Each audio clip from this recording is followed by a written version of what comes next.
Hey ladies and gents, welcome back. This is going to be part 2 of What If Goku Had the Sharingan. So, that being said, there's no like goal or anything like that, and just make sure to like and subscribe if you do enjoy the video. That being said, let's jump right into What If itself.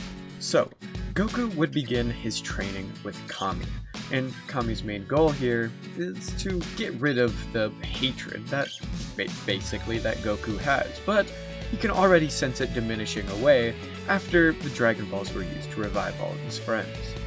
With Kami basically being able to sense this, he realizes that Goku isn't a bad person by any means, and as long as nobody in his life truly goes away forever, he can seemingly basically become a good person once again. Their training would begin, and after around a year or so of training Kami, he would deem him worthy of trying to enter the hyperbolic time chamber. So, Goku would go inside, and he'd actually last quite a bit longer than his original self because of the fact that he would have a much higher power level and would be able to sustain the gravity better. But even for something like that, the mental games would eventually get to him. Being completely by himself in a ever pretty much white room with nobody around him, he begins basically seeing things and starts going insane after probably about around a year inside of the room. He decides at that point that he has to leave before any more negative side effects would come from it, and so he exits the room. His power level now much higher than it was before. Because of the fact that the gravity chamber does indeed have increased gravity, this means that he just got a year of basically gravity training just constantly. Which means that this would be even more beneficial than King Kai's training, which got him to a power level of around 8,000, which means his power level shoots up, going to around a power of 12,000. Much stronger than he even was in the Saiyan saga against Vegeta, if you don't account for the Kaioken and techniques and abilities like that.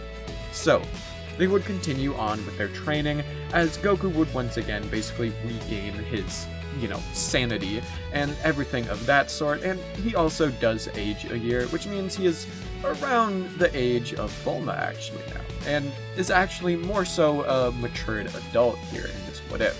So Goku would go down after, regaining most of his, senses and everything like that, and he decides to go visit some of his old friends before the next tournament actually begins, just to catch up with them and actually try to basically regain his senses more, because he was by himself for an entire year in this basically endless expanse of white space.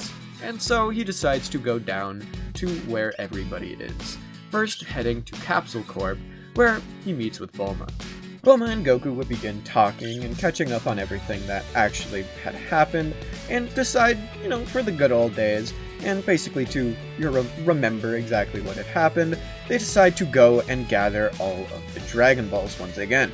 So, they go on this adventure, and it's much easier, and they actually gather all 7 Dragon Balls pretty easily. But, remember, Goku has his adult body, or not full adult body, but he has a body of basically a teenager now. And Bulma is actually, was originally wanting to wish for the perfect boyfriend, but now she starts debating to herself if that person is already there. And so she decides, well, if she makes the wish and nothing happens, then it must be Goku who is her perfect boyfriend. And so she makes the wish. And when Shenron begins speaking, he says these words: "Your wish cannot be granted."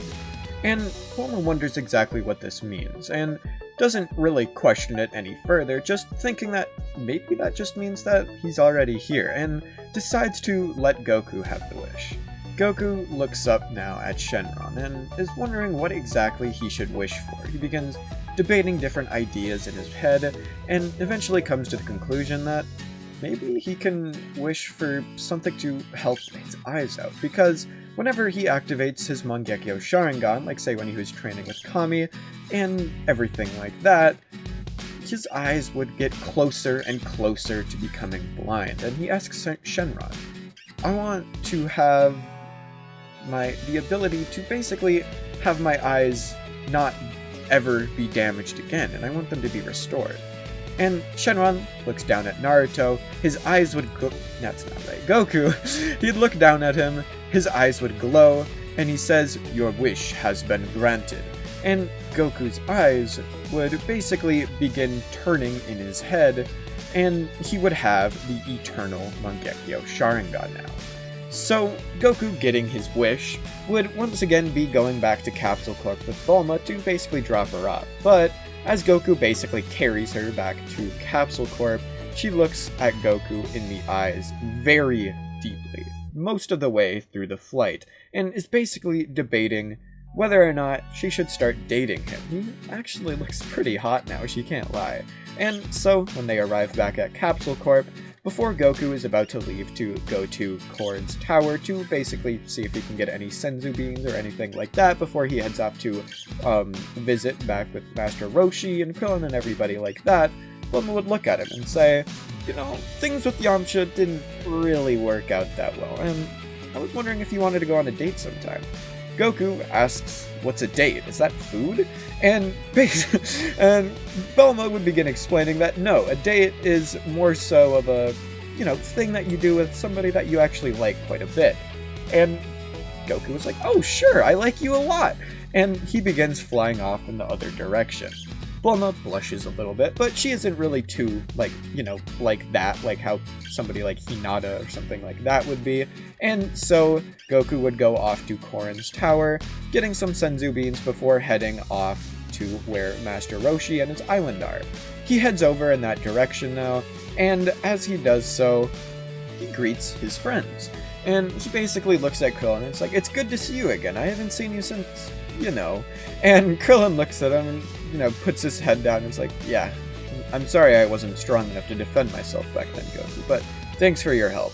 And Goku says, oh, it was no problem at all. What do you say we spar for, sake of good old days? And Krillin would agree to this, and they would begin their fight, but even a heavily suppressed Goku, because his full power is around 12,000 at this point, would pretty easily defeat Krillin, and obviously if he decided to spar with Master Roshi, he would defeat him as well, meaning that both of them would begin starting to train even harder in order to try to catch up and maybe even surpass Goku at some point. So Goku decides to head back to Capsule Corp, and because he didn't really ask for a time or when or where he was going to basically meet with Bulma again, and so he heads back over in that direction. It's been a few hours or so, and it's actually getting to the point where it's almost nighttime, and he's actually getting a little bit hungry now, around dinner. And so when he arrives there, he asks Bulma if she wants to go out for dinner with him, and she's like, oh, yeah, that sounds like a decent first date, and so they head off to the city. And when they arrive there, they go and basically just sees Goku devouring bowl after bowl and plate after plate of food, and is actually kind of, amused by it. Like, oh, he has an appetite, I guess. And time would go and pass by until eventually the next Tenkaichi, tournament, Budokai, whatever you actually want to call it, would arrive. And when it does get here, Goku, who has been training for around another year or two, would basically be at a power level now of only around 1,300, not 13,000, not 1,300, that's a little bit of a low ball on that one. And so, the tournament would begin. And Goku would easily make it to the final round, where he would begin fighting with Piccolo.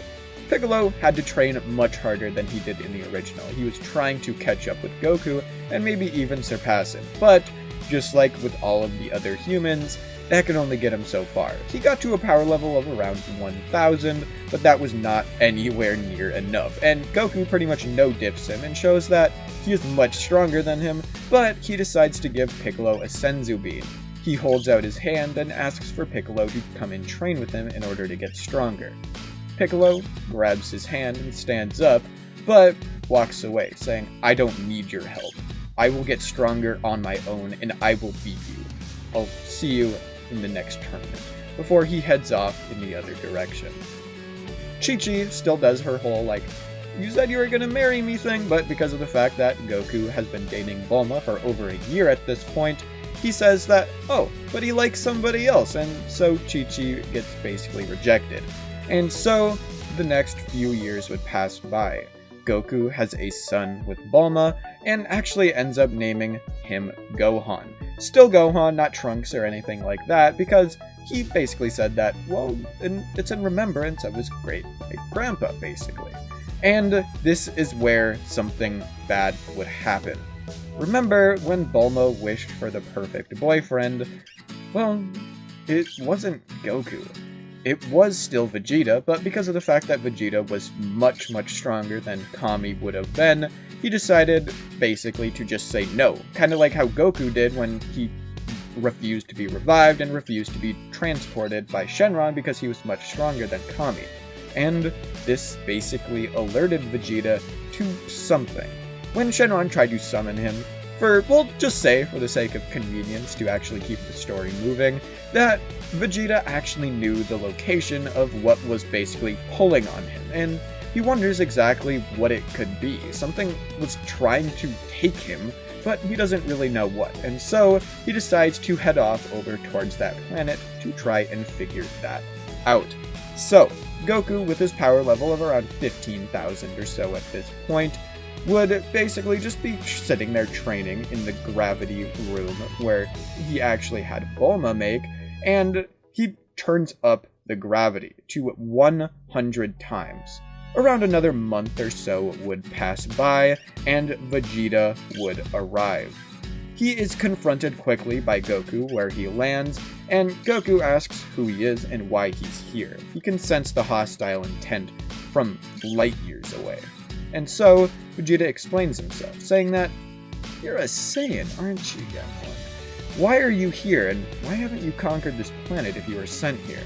Goku says he is no Saiyan, and he's a human.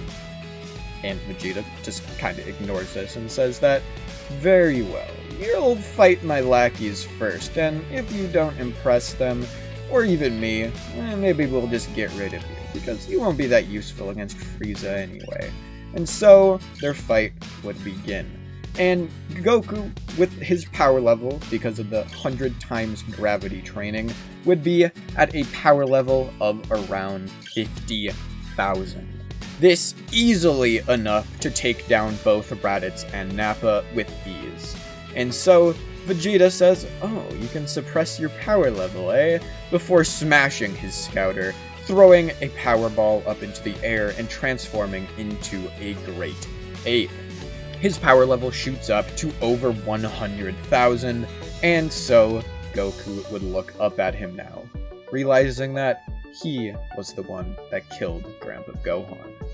As he realizes this, Vegeta would slam down on Goku. Remember, great apes don't lose their speed, and so he would begin absolutely toying with him, sending him flying into different mountains, and when Goku, seemingly on his last breath, on his last inch of life, pulls a Senzu bean out of his pocket, eating it, getting a Zenkai boost as his power level shoots up to around 60,000.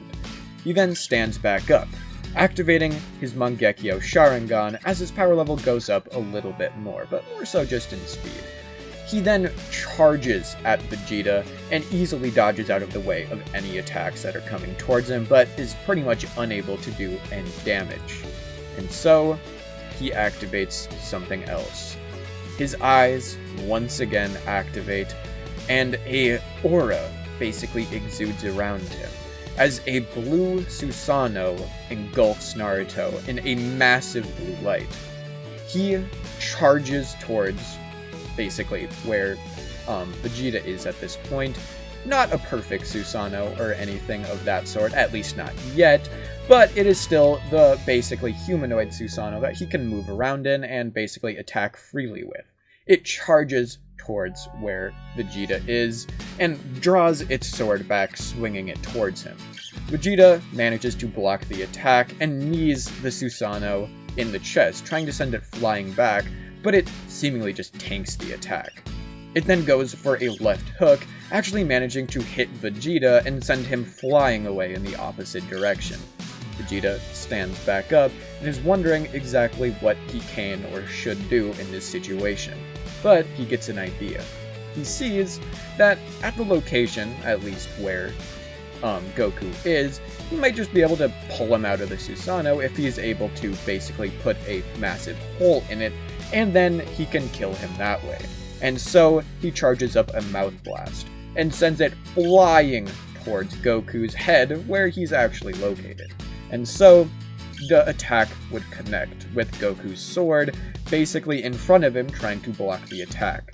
The attack would go straight through the sword and begin clashing with the Susanoo. Goku, inside of his actual, Susanoo itself, would begin powering up a Kamehameha and infuses it with his Amaterasu. As he does so, he launches it towards Vegeta, deactivating the Susanoo in order to let his attack pass through. The beam struggle would begin, as Goku's blast, because of the Amaterasu, would begin overpowering Vegeta's. It overpowers it slowly but surely, and Goku realizes that this Amaterasu that he has isn't infinite, and it does have its limits, as he can see here, because Vegeta, because of how much stronger he is than him, is actually seemingly able to almost hold it back, just not quite. As he does this, his blast would completely overpower Vegeta's, and the Amaterasu would engulf him in a massive black flame as he falls down to the ground, soon after detransforming when Goku walks up and cuts his tail off. Goku would extinguish the flames and look down towards Vegeta, asking, "So, when you said earlier about that Frieza thing, what exactly is he?" And Vegeta looks up at Goku now and says, "He is this universe's leader, and he is hundreds, maybe even thousands of times stronger than me, and you will still stand no chance against him," before he goes unconscious and basically falls over. Goku nodding at this, and takes Vegeta back to Capsule Corp where he's going to be healed by Bulma. As this actually happens, Vegeta does eventually wake up, and Goku is standing above him with the Ki Blast in his hand saying, "Don't make any dumb moves, and answer my questions honestly, and don't lie. I can read your mind, so I know if you're lying to me or not." And so, Goku places his hand on Vegeta's head and asks him a question. "If I heal you, what would you do?" Vegeta looks up at Goku and says, "Doesn't matter what I would do, we'd still stand no chance against Frieza." Goku asks him, "If I was to go with you to defeat Frieza, would you try to betray me?" Vegeta says, "No, I wouldn't betray you, but we still wouldn't stand a chance, especially you, seeming like a low-class scum with that hairstyle."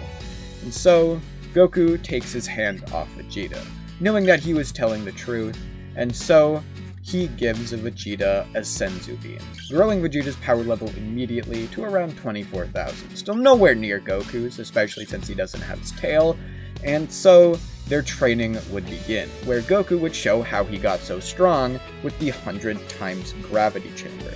And so their training would begin, and Goku would ask Vegeta exactly how and when they're going to deal with Frieza.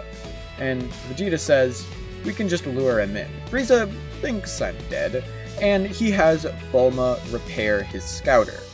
And Bulma actually ends up making some more actual gravity chamber ship, just like she does in the original, and this one goes up to 200 times gravity.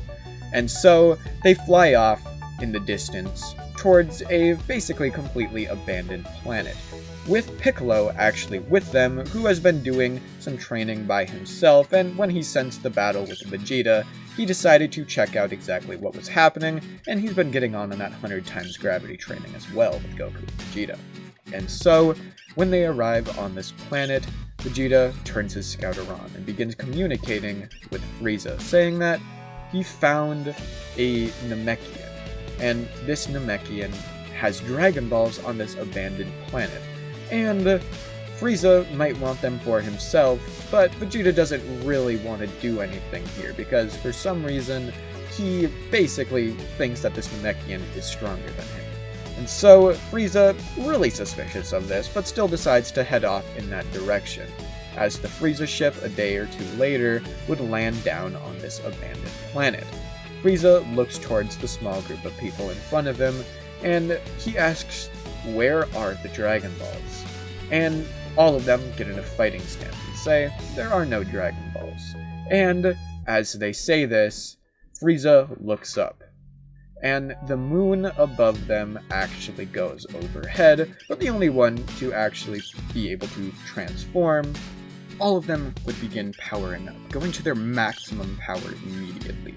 Now, with training together, this amplifies their, basically, potential and everything like that with training, along with the fact that it goes all the way to 200 times gravity. This would also amplify their training, and so they get a massive power boost from this. Goku going from a power level of around 50,000 to a massive power level of 3 million. Vegeta around 2 million, Piccolo around 1.5 million, with Gohan still only at 1 million, just because he is still a kid and his potential isn't all that much higher than it would be in the original. And so, all of them power up and charge at Frieza, who is still in his first form, mind you. And so, with all of them battling at once, Frieza is absolutely pummeled, beaten into the ground, and can't seem to find the time to transform into his second form. But eventually, that time does arrive, as Gohan looks up at the moon. Because remember, everybody else doesn't have their tail. Goku would have had it removed by Kami, and Vegeta just doesn't have his because it got cut off. And so, as Gohan looks up, he transforms into a Great Ape, his power level now 10 million. And Goku wonders something. He remembers that he actually did seemingly use this power in his base form before. He looks up at the moon now and stares at it, wondering if he can get this power up too. As he looks at the moon, he can feel something entering him, going in, but seemingly it's not the full power boost. Only around a 5 times boost because he's not transforming and he's not Broly. And so his power level shoots up to around 10 million too. Or, not 10 million, sorry, 15 million. And so their battle would continue. Frieza finally manages to get the time to transform, and he went straight into his final form when he did.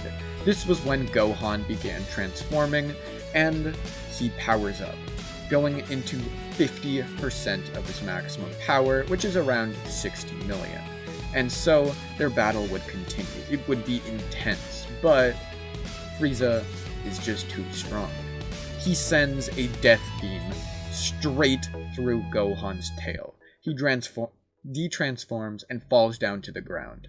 As he does so, Frieza launches another death beam, going straight through Gohan's chest as he falls backwards onto the ground. Piccolo, looking over at Gohan now, runs over to give him a Senzu bean, and he just blasts him down too. A death beam goes straight through Piccolo's heart as he falls down to the ground. The bag of Senzu is just flying over to where Gohan is, but he can't eat them because he's almost dead. As this happened, Goku's rage reaches its boiling point. He charges up his energy to the absolute peak. His aura starts to become golden. His eyes begin spiraling once again, turning into a more purple light. His Susanoo engulfs around him, but it's not blue this time. It's now yellow. As this happens, his Susanoo grows in size, now becoming perfect. It has giant wings on its back, and he launches himself towards Frieza now. Vegeta, seeing that the Senzus are right next to them, gives Piccolo and Gohan a Senzu. And luckily, they do manage to survive it because it's only been a few seconds, since when they got blasted. They all see Goku in his fight, basically battling with Frieza. And this is no normal Super Saiyan. He was already in a slightly weaker version of Ikari, just because he doesn't have his tail. And so, Goku's power level would have gone from not only 150 million, but that would get a 5 times boost as well. His power level, 750 million. And so he absolutely dominates Frieza in this fight, slashing him many, many times over and over again, completely atomizing Frieza with just his raw speed. This took seconds, and Frieza basically falls down to the ground in many clumps, and Goku blasts Frieza away, a ki blast. He lands back down on the ground and looks towards Vegeta. His Susanoo, basically disappears, his Super Saiyan form goes away, and Goku falls down to the ground unconscious, his eyes bleeding profusely. But that's where I'm going to leave this part off, so I'll see you guys in part 3.